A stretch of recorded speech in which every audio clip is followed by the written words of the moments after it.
All right, Concho Valley, we got to talk about it because we're seeing a lot of these clear skies. Now, we're finally seeing something different for the last 48 hours where we definitely saw the cloud cover keep us in the 40s. Now we're up into the 60s. We've already begun the cool down, and you don't need me to tell you that it's windy out there, and that's where we're going to continue to see some of these freezing temperatures.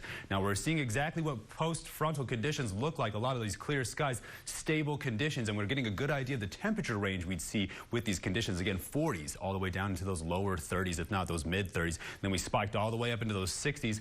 Good indications of high pressure, good indications of dry air, but of course we're seeing a lot of those stronger northwesterly winds, good indication of cold air making its way on its way as well. 59 again here in San Angelo, looking at a good combination of 60s and 50s. Finally a different story as far as seeing those conditions throughout the rest of the week as the weekend really shapes up to be a beautiful one. I tell you, we were talking around the studio, there's nothing better than ending a short week with a beautiful weekend. Even though we saw a lot of weather, feel like we just lived a whole year in only a short amount of time. Again, we're seeing a lot of those temperatures hang out in those 50s and 60s. We're only a couple degrees apart, at least 5 across the entire region. Now this air mass very, very uniform across the entire region, very widespread. So we're going to see a lot of these more uniform, even cooling temperatures while we're watching it dry off just as equally. Of course, we're seeing a lot of those humidity values at least drop by a third, as well as those dew points return to those freezing levels. So we've seen the humidity drop. We've also seen those dew points drop. We could see some frostier conditions in the morning. Usually it gets a little cooler than that by a couple degrees. We could get all the way up into those upper 20s, and we might stay there for a while. Again, we're watching this moisture push off to the east, but behind it we have our eye concern on a lot of that dry air making its way in down from the panhandle. And then of course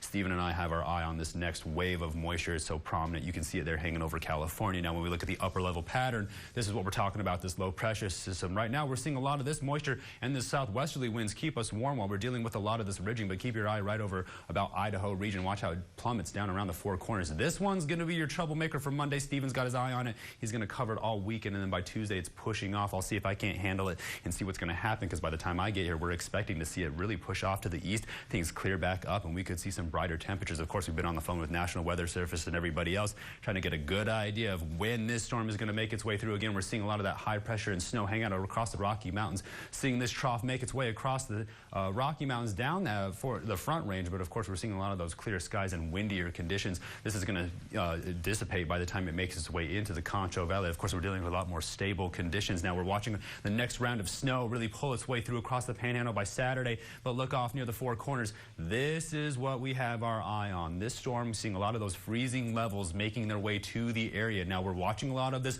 westerly flow push up and pull a lot of this moisture into the Concho Valley. Then by Monday morning, look at this where my model runs out very close together. Now we're keeping a good idea on some of these winds as we continue to watch them push through, looking at a windier Saturday. So of course we could see a lot more of those severe conditions as we make our way towards the end of this weekend. Again, don't waste it. So tonight, dropping back down into those freezing conditions. Then tomorrow, another warm one on our hands, but again, windier in nature, and that's really going to be the case as we make our way towards the weekend. But of course, by Monday, we're dealing with a lot more of those stormy conditions, and we're back down into those 50s while we still hold on to those freezing temperatures. Stay tuned with more after the break. You're watching KSAN News at 5.